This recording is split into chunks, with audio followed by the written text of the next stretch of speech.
मानगंगा बचाव परिषदेच्या वतीनं या ठिकाणी होत असलेली दिगंजीमध्ये सभा, या सभेसाठी आणि ज्यांनी या ठिकाणी नेतृत्व या बचाव समितीच्या माध्यमातून साखर कारखान्याचं जे करत आहेत ते माझे सहकारी आदरणीय गोपीचंदजी पडळकर, त्याचबरोबर कृती समितीचे अध्यक्ष आदरणीय तानाजी लवठे, ब्रह्मानंदजी पडळकर, वसंतजी हाके, तात्यासो होनमाने, आदरणीय महादेव पाटील, आदरणीय विनायक पाटील, आदरणीय जयवंत सरगर, आदरणीय साहेबराव खिल्लारे, तुकाराम जानकर, आदरणीय संदीप ठोंबरे, उमाजी सरगर आणि आदरणीय व्यासपीठ जमलेल्या शेतकरी भावांनो, तरुण मित्रांनो आणि पत्रकार भावांनो, एक चांगला विषय या ठिकाणी साखर कारखाना मानगंगा बचाव कृती समितीने घेतला, त्याबद्दल मी समितीला मनापासून धन्यवाद देतो आणि सर्व सभासदांना, माझे सहकारी आदरणीय गोपीचंद पडळकर यांच्या बरोबर आणि तुमच्या बरोबर या लढ्यामध्ये एक शेतकरी नेता म्हणून मी खांद्याला खांदा लावून तुमच्याबरोबर शेवटपर्यंत असन, हा शब्द सुद्धा या सभेमध्ये मी तुम्हाला देत आहे. मला पडळकर साहेबांचा फोन आला, म्हणले भाऊ आमचा साखर कारखाना वाचवायला लागतोय, तुम्हाला यायला लागतंय. मी म्हणलो हा आमचा जुनाच धंदा आहे, अलीकडे जरा आम्ही हत्यार आड्याला बांधले ती. म्हणलं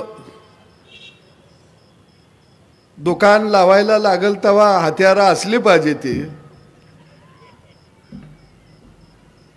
भावांनो, ही एक मोठी गंमत आहे. तुम्ही सगळे खानापूर आटपाडी तालुक्यातले शेतकरी आणि तुम्हाला सगळ्यांना सोन्या चांदीचे शेतकरी म्हणतात, परंतु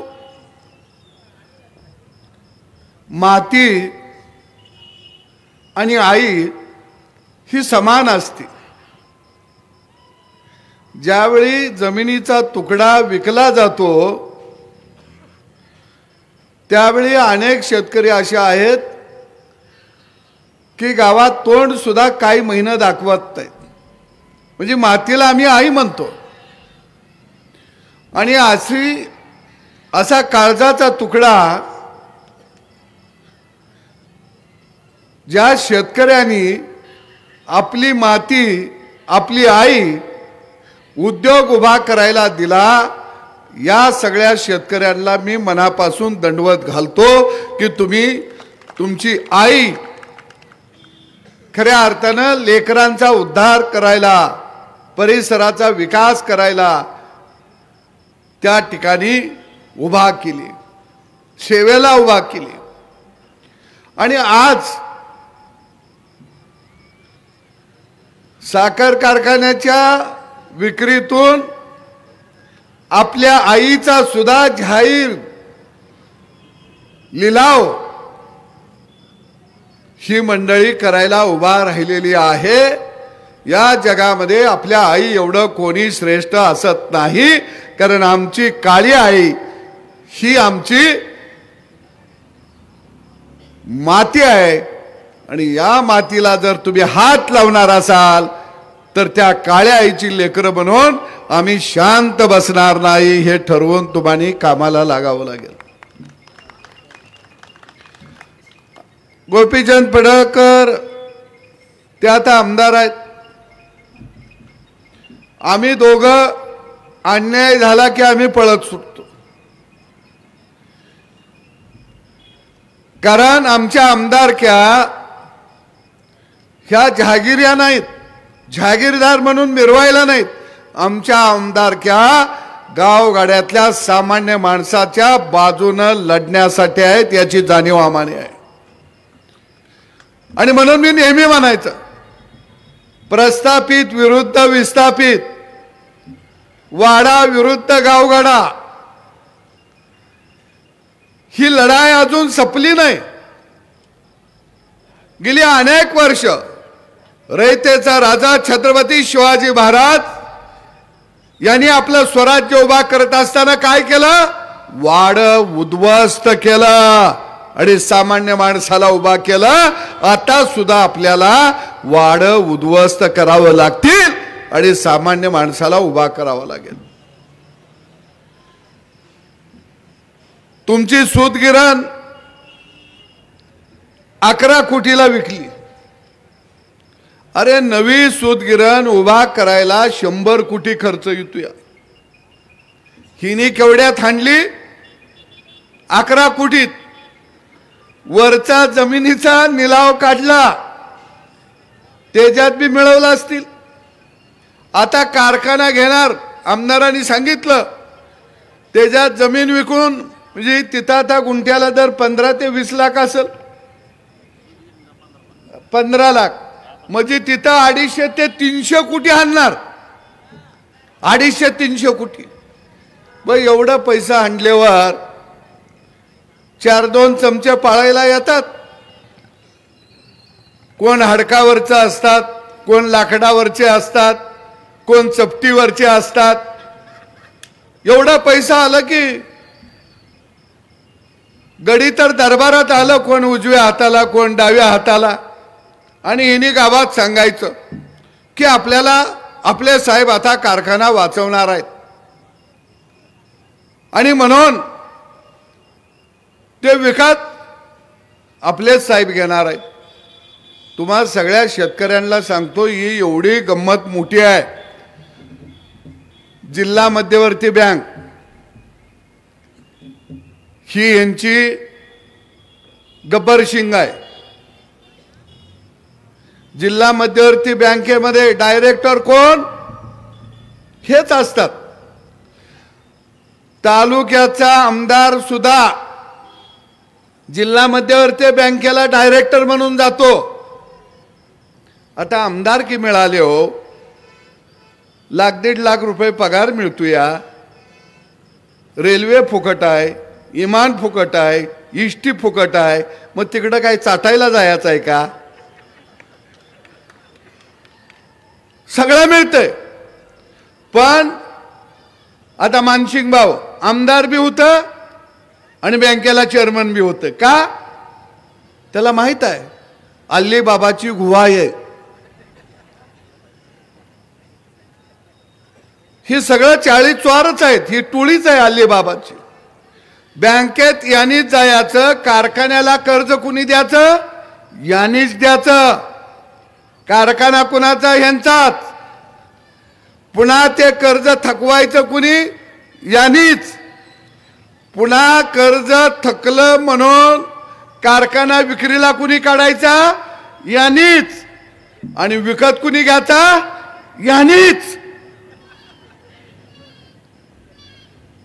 ह्यांचा मेळच लागत नाही. असं राज्यामध्ये किती साखर कारखाने होते? 206 साखर कारखाने कोऑपरेटिव्ह होते राज्यामध्ये. 206. या बहादरांनी आतापर्यंत तुमच्या मानगंगा कारखान्यासारखं 106 कारखाने विकत घेतली. ती 106. आणि कितीला घेतले? काय कारखाने 10 कोटीला घेतले, काय 16 कोटीला घेतले, काय 50 कोटीला घेतले, काय 60 कोटीला घेतले. बर कारखाना कोऑपरेटिव्ह मध्ये असला की तोट्यात जातो या, आणि प्रायव्हेट झाला की फायद्यात येतो या. आणि म्हणून भावांनो मी तुम्हाला सांगतो, ही लढाई आपल्याला ताकदीनं लढावी लागेल. इथं आता आमदारांनी सांगितलं, तुमचे अमर देशमुख साहेब हे सांगतात, हे देवाभाऊनं सांगितलं. अमर अकबर अंतोनी देवाभाऊनं सांगितलं. आम्ही देवाभाऊंना भेटलो. अहो म्हणलं कारखाना इकायला तुमचा पाठिंबा आहे म्हणते ती. ते म्हणलं कोण? आम्ही म्हणलं अमर. कोण अमर? मला काय माहित नाही, मी ओळखत नाही. त्यानं लगेच सही मारली. हे असं चालत नाही. अरे या राज्याचा मुख्यमंत्री देवाभाऊ एकमेव असा आहे की त्याचा साखर कारखाना नाही, सूतगिरण नाही, बँक नाही, दवाखाना काय नाही. ते काय हाणत नव्हतं म्हणून तुम्ही विरोध करत होता. आता ते सत्तेवर आलं म्हणून तुम्ही त्याचं नाव घेताय. पण यांना माहित नाही देवाभाऊच्या बाजूला आम्ही दोघं उभा आहे. तुम्हाला आत प्रवेश नाही. आता मी तुम्हाला सांगतो, आता अधिवेशन मध्ये महिनाभर आम्हा दोघांना काही काम नाही. हा साखर कारखाना शेतकऱ्याच्या आणि कामगाराच्याच मालकीचा राहील. तो आम्ही जाऊ देणार नाही. होत नाही. आता कारखाने वाचवायची बचवायची लढाई ही घ्यावी लागेल. आणि ही लढाई अण्णा हजारे, मेघाताई पाटकर, माजी आमदार माणिकराव जाधव यांनी आझाद मैदानावरनं सुरू केलेली होती. आता हायकोर्टामध्ये काही कारखान्याची प्रकरणं आहेत, 54 कारखान्याची. आणि निश्चितपणानं ती लढाई आम्ही आता हातामध्ये घेणार आहोत. काय मी तुम्हाला सांगतो, 1951 साली पहिला सहकारी साखर कारखाना, सहकार महर्षी म्हणून ज्यांना आपण ओळखतो ते विठ्ठलराव विखे पाटील यांनी अहिल्यानगरमध्ये सुरू केला 1951 साली. त्यांच्याबरोबर होते बॅरिस्टर विठ्ठलराव गाडगीळ. खऱ्या अर्थाने या राज्यामध्ये सहकाराचा पाया घातला यशवंतराव चव्हाण साहेबांनी. या महाराष्ट्रामध्ये सहकार वाढला पाहिजे म्हणून जीवाचं रान केलं. आणि यशवंतराव चव्हाण साहेबांचे हे चेले सगळे चपाटे यांनी सहकार चळवळ महाराष्ट्रामधली मातीत घातली. अरे गुजरातमध्ये 17 साखर कारखाने आणि 17च्या 17 हे कोऑपरेटिव्ह आहे, एकही खाजगी नाही. मगाशी आता सांगितलं आमचे जयंत पाटील साहेब, तिकडं आप्पांचा कारखाना घेतला. वाटेगावला अण्णासाहेब डांगे यांनी कारखाना काढला था. तिथं ते हायकोर्टमध्ये गेले. तो कारखाना ताब्यात, ती जागा आणि लायसन ताब्यात घेतली. कवठे मंकाळचा घेतला, जतचा घेतला, धाराशिव, अजून ते राज्यभर पसरत चाललंय. आरगचा बी घेतला. आता मग आपण विचार करायला पाहिजे, तुमच्या भागामध्ये गड्यानो पाणी आलंय, थोडं तुम्ही आता पाणी दाखवा, हे वैभव आपण वाचवूया. हा कारखाना जर 200 एकर जमीन असेल, कारखान्याला काय 30-35 एकर लागते. 100 एकर कारखान्याला जमीन ठेवूया, 100 आपण प्लॉटिंग करूया, कारखान्याचं कर्ज फिडूया आणि कारखाना शेतकऱ्याच्या मालकीचा ठेवूया. साधं गणित आहे. त्याला काय करायला लागते. पण मी तुम्हाला सांगतो, साखर कारखाना जर जिवंत राहिला तर या भागातल्या तरुणाच्या हाताला काम मिळेल. या भागामध्ये अनेक उद्योगधंदे वाढायला लागतील. आणि साखर कारखाना तोट्यात जातच नाही हो. मी त्याचा कुळून अभ्यास केलाय. बघा मी तुम्हाला साधं गणित सांगतो, ही काही करू दे, हे काही सांगू दे, लबाडायत चालेल. 1 टन ऊस घातला, कसा बी ऊस गाळून दे, कसा पण, 1 टनापासून 120 किलो साखर निघते. अगदी 110 किलो धरूया, कारण 10 किलो सोडून देऊ, त्यांची बारशी, लग्न, जावळं, उत्तर कार्य असतात. 110 किलो साखर निघते. 110 किलो 110 किलो साखरेचा बाजारभाव 35 रुपये धरूया, तरी सुद्धा 3850 रुपये झालं साखरेचं. 3850. 1 टन ऊसापासून मळी निघत्या 45 किलो. 45 लिटर धरा, किलो राहून दे, 45 लिटर. साधं गणित आहे. आपल्याकडे पूर्वी गुराळ घरं असायची बघा. 15 लिटर तेलाचा डबा, त्या गुराळ घरामध्ये ती घमी मुतिवल्यो, कायलत नाहीत का घमी मुतिवतात, तो मुतिवल्यो गाळ राहिला. 15 लिटरचा डबा तो मळीचा जर आपण भरून ठेवला आणि 15 दिवसानं जर आपण दारू काढली, 15 दिवसांत आपला कारखाना दारू काढायचा म्हणजे अगदी हायफाय कारखाना. चुलीवर डबा, त्याला नळी घालायची, वर नळीला शान लावायचं, ती प्लास्टिकची नळी जर्मलच्या डिचक्यात पुढं ठेवायची, डिचक्याचं चवडकं करायचं, बादलीवर पाणी भरायचं, त्या पाण्यात ते डिचकं ठेवायचं, खाईनं जाळ लावला की नळीतनं वाफ येत्या. 2 बाटल्या कडक आणि 1 बाटली नरम निघायची. म्हणजे एका डब्यामध्ये 3 बाटल्या, 45 लिटर मळीपासून प्रमाणात 9 बाटल्या निघायच्या. आम्ही धंदा केलाय तो. मग 9 बाटल्या दारू 1 टन ऊसापासून. आता देशी क्वार्टरची किंमत किती आहे? क्वार्टर कोण कोण आणतं या? 70 रुपये. 80 गेल्या का 70 वर आहे? एका क्वार्टरला 70 रुपये. आम्ही आता दिवशी आणायची बंद केल्या म्हणून दर विचारला. आता 70 रुपयाला क्वार्टर, मी म्हणतो 200 रुपयाला बाटली पकडूया. जरा दर कमी करू, होलसेलचा दर लावूया. तर बाटल्या 9 गुणिले 200 किती झालं? 1800. हे 3800. 5650 रुपये झालं दारू आणि साखर. मी सांगितलं 373 डिस्लरीत दारू निघती, ती तर वाप अजिबात वाया जात नाही. तिथं अवरेज जास्त आहे, आपला अवरेज कमी पडतं. ब्रह्मानंद त्यांचा अवरेज 11 बाटल्याचा आहे, आपल्या 9 बाटल्यावर भागवलंय आपण. Bagasse 250 kilo. बगॅसचे पैसे आज बगॅसचा दर जर बघितला तर 5, 6, 7 रुपये किलोनं बगॅस जातंय. मी म्हणतो 200 रुपये धरूया, तरी 5800 रुपये झालं. राख राहून दे त्यांना. पडळकर साहेब राखाचं बी पैसे होतील, पण खाऊन देतील राख, त्यांचा वाढदिवस असते ती.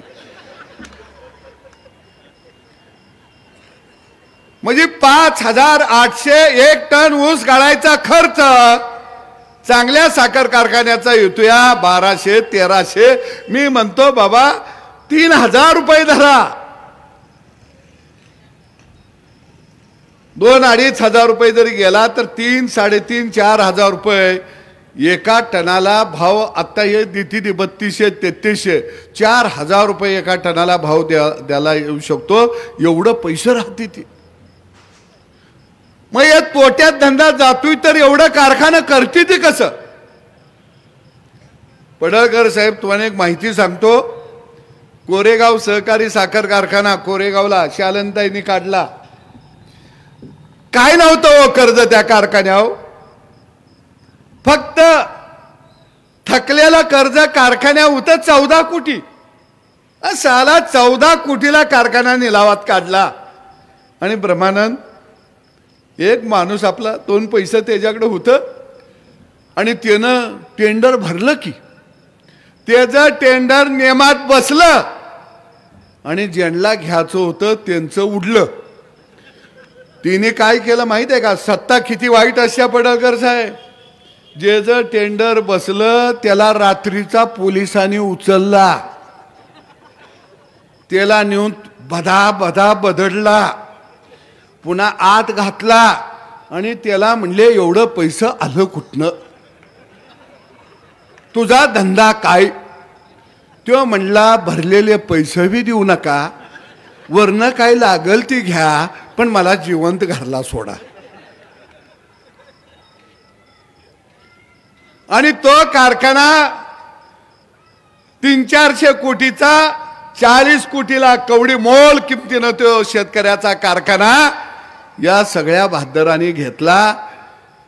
म्हणजे यशवंतराव चव्हाण साहेबांनी हा सहकार वाढवला आणि बारामतीकरांनी असले सगळे अल्लीबाबा 40 स्वार घेऊन महाराष्ट्रातली सहकार चळवळ माती मोल केली. आणि तुम्ही त्यांच्या वाढदिवसाला जाता, हार घालायला जाता, बरोबर आहे का नाही? पुन्हा काय काय गडी भाषण करतील, या तालुक्याचे भाग्यविधाते. कसलं भाग्यविधाते? सगळं घरदार इकायला लागलं या. बरं ती तेज इकणं आपलं इकतं या. आणि परत त्यांना गावात आले की हलगा लावून वाजवीत आणता या. घाण घाण घाण काय हाणायची ते हान हान हान हान, हायगाय करू नको.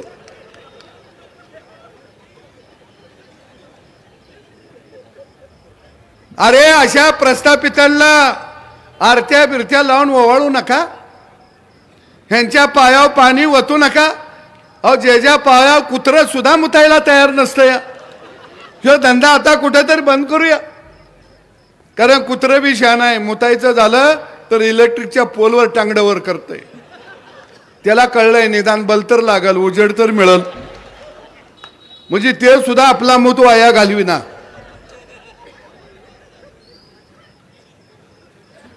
हे वर्षानुवर्ष आपण धंदा करत आलो. या राज्यातल्या ऊस उत्पादक शेतकऱ्याला न्याय मिळाला पाहिजे, या राज्यातला शेतकरी सन्मानानं जगला पाहिजे.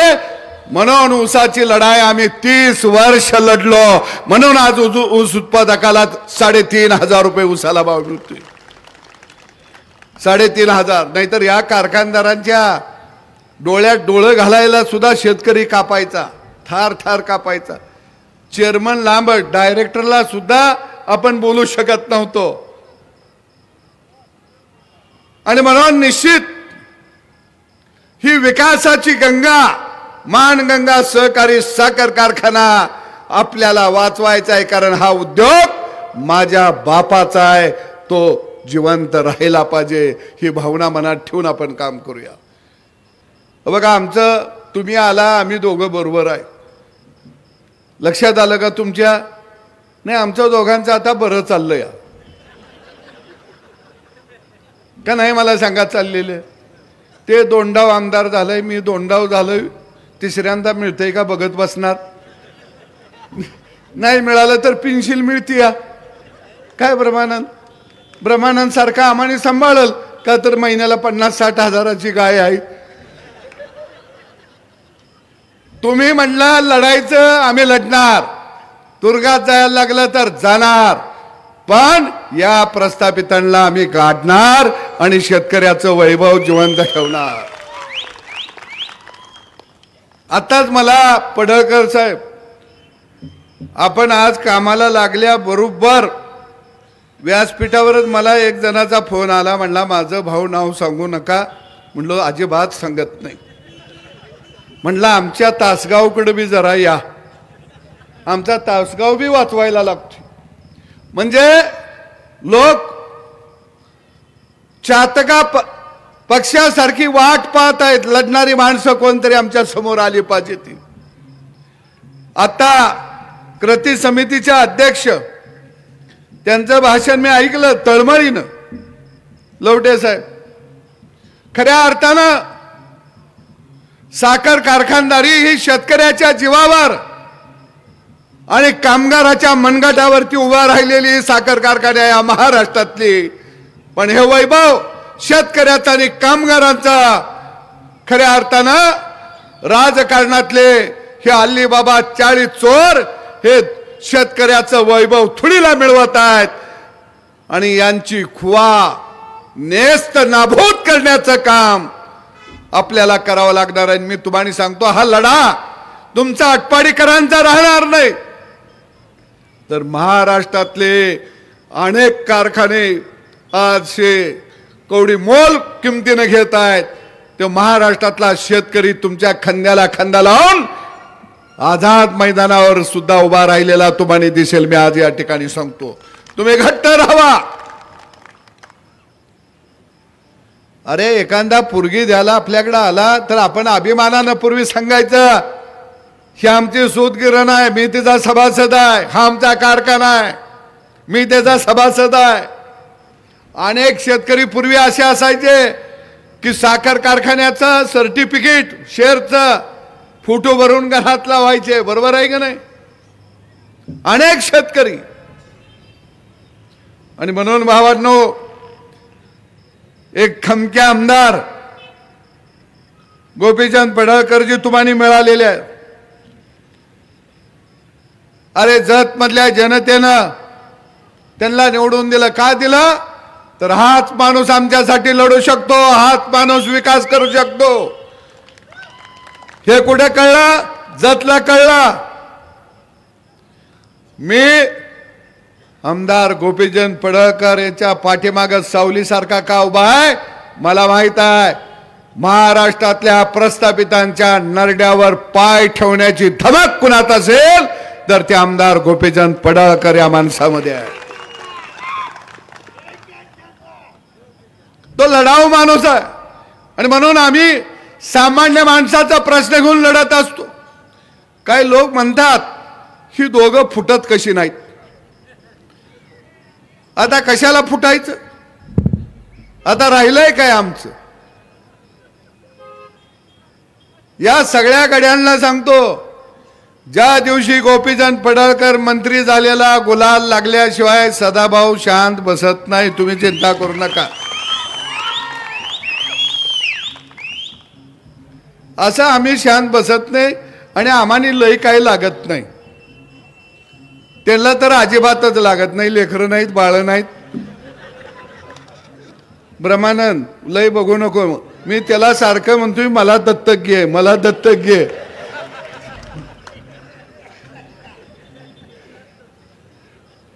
अरे रात्रंदिवस डोक्यामध्ये एकच प्रश्न, शेतकरी शेतमजूर 12 बुलतेदार त्यांची लेकरं बाळ यांच्या चेहऱ्यावर हास्य फुललं पाहिजे आणि मला त्यांच्यासाठी काम करायचं आहे असा म्हणणारा एकमेव आमदार कोण असेल तर त्याचं नाव आहे आमदार गोपीचंद पडळकर। मी तुम्हाला सांगतो, आणि म्हणून देवाभाऊनं विश्वास दाखवला आणि सांगितलं, अरे लढ गड्या, मी आहे तुझ्या पाठीशी। आणि पहिली सभा प्रचाराची महाराष्ट्राची जत मधनं घेतली, मी तुम्हाला सांगतो। आणि म्हणून हा लढाऊ माणूस आहे। मला माहित आहे, माणूस लढायला लागला की मग त्याची जात पात धर्म काय बोलला सगळं काढती ती, कारण ह्यांना धंदा दुसरा काही नाही। ह्यांना माहित आहे, हाणायचं असलं तर सगळं उघडून काढायचं। मी मगाशी सांगितलं, प्रत्येक गावात 2-4 गडी आहेतच बिनकामाचं, त्यांना काही लय द्यायला लागत नाही। मी मगाशी सांगितलं, या खाडूकने एक चपटी दिली की गडी झिंगाला। प्रत्येक गावात आहेत 8-10 ती ब्रह्मदेवाने वर्ण सोडली, ती कडू काही काम बी करत नाहीत। सकाळी सगळ्याच्या अगोदर उठते ती आणि मोक्याच्या जाग्यावर बसते ती। तुम्ही बघा, धोट कपडे घालून पहिल्यांदा कोण चहा देतय का वाट बघती ती। काय काय गडी तर चहाच्या टपरी जवळच बसलेली असते ती आणि उगाच एखादा आला की म्हणा, काय नाना कसं काय चाललंय? नाना तुम्हाला मानावं लागेल। काय राव तुमचा ऊस होता काल बघितला, नाना घराला रंग काय चांगला दिला या। एवढं म्हणलं की नाना वडापाव देत या, मिसळ देत या। ही कडू प्रत्येक गावात आहेत। ह्यांना काही धंदा नसतो.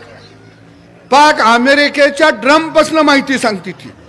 आता ह्याचं काय खरं नाही, यात जात या, आता ह्याच्या विरोधात लय वातावरण झालं या, ह्याला बायको विचारत नसते या. ह्याच्या घरात सगळं बिघाडलंय. लेकरू ह्याला म्हणत असतं हे बेकारचोट बिनकामाचा आहे. ही प्रत्येक गावात आहेत. आता हे लढा उभा राहिला की गावातली पाखरं जागी होणार. पण गड्यानो गोपन अशी बनवा आणि त्यात जरा घोळलेला दगड घाला. असा गडी नजरत आला की वरच्या वरच उडला पाहिजे. कारण आपल्याला हे वैभव वाचवायचं. जिल्हा मध्यवर्ती बँक ही अलिबाबाची गुहा आहे. मी आज तुम्हाला सांगतो, या जिल्हा मध्यवर्तीमध्ये ज्यांनी भ्रष्टाचार केलाय त्यांना सळीतनं भाजी, नळीतनं भाजी, सळीतनं भाकरी दिल्याशिवाय मी आणि आमदार गोपीचंद पडळकर शांत बसणार नाही. बँकेचा डायरेक्टर होता, लग्नात लावते ती संचालक जिल्हा मध्यवर्ती बँक, हार घालायला नाचत जाता आमचं पैसा म्हणून. हा कारखाना तर विक्री होतच नाही. पण सूतगिरणीचा सुद्धा पैचा हिशोब आम्ही वसूल केल्याशिवाय राहणार नाही. पैचा सभागृहात आम्हाला काम काय आहे दुसरं. आणि म्हणून परत एकदा मी तुम्हाला सगळ्यांना आवाहन करतो की या लढ्यामध्ये अनेक लोक राज्यातले हळूहळू तुमच्यावर येणार आहेत. अनेक लोक येणार आहेत. त्या लोकांना बरोबर घेऊन ह्या लढ्याला बळकटी दिली जाईल. आणि मी आपल्याला जाता जाता एवढंच सांगतो की या सूतगिरण्या स्वामी रामानंद भारती सूतगिरण कुणाची आहे मी नाव नाही घेणार. आता खानापूर तालुका कोऑपरेटिव्ह स्पिनिंग मिल, शेतकरी विणकर सहकारी सूतगिरण इस्लामपूर, प्रतिबिंब मागासवर्गीय कोऑपरेटिव्ह इंडस्ट्रीज इस्लामपूर, तुमच्या सूतगिरणीचं विजया लक्ष्मी कॉटन मिल्स केलंय. आता दुसरी आमच्या तर इस्लामपूरला लय गंमत आहे. जागा एकच MIDC आणि सूतगिरण्या किती आहेत? 4. जागा 1, सूतगिरण्या 4. तुम्ही म्हणणार 4 सूतगिरण्या आहेत का? नाही, सूतगिरण बी 1. ह्या बाजूला बोर्ड वेगळा, मागच्या बाजूला वेगळा, पुढच्या बाजूला वेगळा, इकडं वेगळा, पूर्व पश्चिम दक्षिण उत्तर 4 बोर्ड. सूतगिरण एकच. पूर्वेकडनं शिरायचं आत, मशनरी त्याच बघायच्या. बोर्ड वेगळा. पश्चिमेकडनं आत शिरायचं, मशनरी कामगार तीच. फक्त बदल काय होतोय? पूर्वेकडनं शिरलं तर तोंड दिसतं या, पश्चिमेकडनं उत्तर पश्चिमेकडनं आत आलं तर ढुंगान दिसतं या. म्हणजे पार्ट शरीराचा फक्त बदलतो या. माणूस तोच. 4 सूतगिरण्या एकाच जाग्यावर आणि गावागावात येऊन हीच भाषणं देते ते. आम्हाने राज्याचा आपल्या परिसराचा विकास करायचा आहे. केवढा विकास चाललाय. मी पडळकर साहेबांना मागा आम्ही दोघं बोलताना जरा मी म्हणायचा, पडळकर साहेब लय वाड्यांच्या नादाला लागू नका. खरं आहे का? असल्या फटकी माणसं आहेत, ही आपली सेना आहे. यांच्या चेहऱ्यावर आपण हास्य फुलवूया. अहो ही चोरटी आहेत, ही लय वाईट. आणि यांचं वैशिष्ट्य आहे ही किती बी हाणून देते. बघा एवढं सगळं हाणलं. आता यांनी मला शिक्षण संस्थेचं सांगितलं, यांना पैशाचा रोग झालाय, पैशाचा. आणि साला एवढे पैसे खाते ती तरी ह्यांच्या चेहरा बघितला तर तो दारिद्र्य रेषेगत दिसतो, एकदम गरीबाकात. तुम्ही बघा यांची तोंड बघा कशी असतील. आणि मग तुम्हानीच म्हणणार बाळासाहेब गेल्या आठवड्यातलं तुमचं जेवण नाद करायचा नाही. मग बाळासाहेब झग मारायला 2 बोकडं कापते या परत. ही कधी जेवायला बोलवीत नाहीत बरं का. तुमची आई शपथ सांगा हिने कुणाला जेवायला बोलवलं घरला, कधी बोलवीत नाहीत. अहो यांचं मी 35 वर्षात सगळ्या गाड्यांचं अवलोकन केलं, कधीही जेवायला बोलवत नाहीत. आणि आपली बी जमात अशी आहे, तुकारामाच्या घरात जेवायला आले की सखाराम म्हणतो साहेब आमच्याकडे कवा येणार. हे जो उतूच चाललं या. आणि आपलंच खाऊन पोटावर हात फिरवून जाते ती. अरे हे कुठंतरी थांबवूया.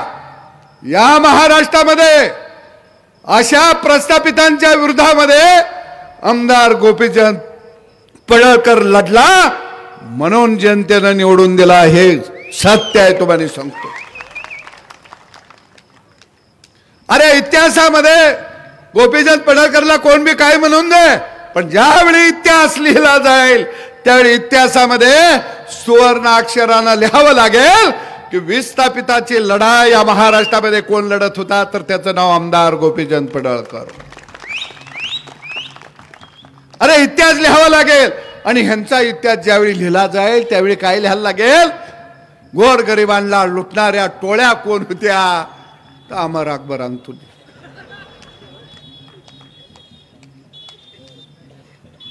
अरे हा इतिहास आहे. इतिहास हा लढणाऱ्यांचा लिहिला जातो, सामान्य माणसासाठी झुंजणाऱ्यांचा लिहिला जातो. आणि म्हणून त्या इतिहासाचे साक्षीदार आपण सगळे बनूया आणि आपली काळी आई वाचूया, एवढीच अपेक्षा व्यक्त करतो. इथंच थांबतो. धन्यवाद. धन्यवाद. खर तर आज आपल्या सगळ्यांच्या पाठीमागे राम लखनची जोडी आहे.